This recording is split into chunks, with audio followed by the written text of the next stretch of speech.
Özbəkistanda Azərbaycan naxışlarının yaratdığı bu sənət dialoqu Bakıda Özbək poeziyasının möhtəşəm təqdimatı ilə davam edib. Bəli, ədəbiyyatın sərhəd tanımayan gücü bu günlərdə Bakı və Gəncənin tarixi küçələrində əks-səda verib.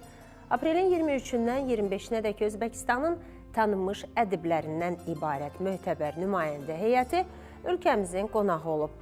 Özbəkistanın xalq şairi Siracəddin Səyyidin rəhbərliyi ilə gələn bu nümayəndə heyətinin səfəri Nizami yurdundan başlayaraq Bakının Natəvan klubundakı poetik zirvəyə qədər uzanıb.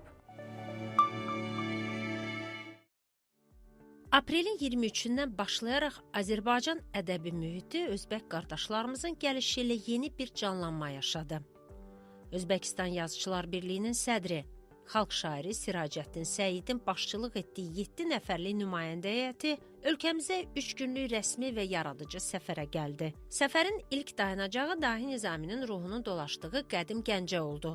Yazıçılar Birliyinin katibi Səlim Babulluoğlu'nun müşayiəti ilə qonaqlar dahi şairin məqbərəsini, böyük ədib Mircəlal Paşayevin ev muzeyini ziyarət etdilər. Gəncənin Sərdar bağı və Nigar Rəfibəylinin abidəsi önündə yaşanan anlar əslində ortaq mədəni irsimiz olan ehtiramın ifadəsi idi. Aprelin 25-də nümayəndə heyəti Fəxri Xiyabanda Ümummilli lider Heydər Əliyevin və Şəhidlər Xiyabanının xatirəsini yad etdilər. Günün əsas hadisəsi isə Azərbaycan Yazıçılar Birliyinin sədri Anarın qonaqları qəbul etməsi və Birliyin Natəvan klubunda keçirilən möhtəşəm təqdimat mərasimi oldu. Gecədə Siracəddin Səyyidin Azərbaycan dilində işıq üzü görən Vaxt heykəli şeirlər kitabının təqdimatı keçirildi. Tərcüməçilər Akif Azalp və Yaşar Qasımbəylinin qələmindən çıxan bu toplu həm də iki ölkə arasındakı ədəbi körpünün yeni daşıdı. Bugün Azərbaycan və Özbəkistan ədəbi əlaqələrinin növbəti səhifəsi vərəqlənir. Düşünürəm ki, həm bizim ədəbi mühit üçün, həm Azərbaycan ədəbi, həm Özbək ədəbi mühit üçün əlamətdar gündür. Özbəkistan xalq şairi, Özbəkistan parlamentinin senatoru və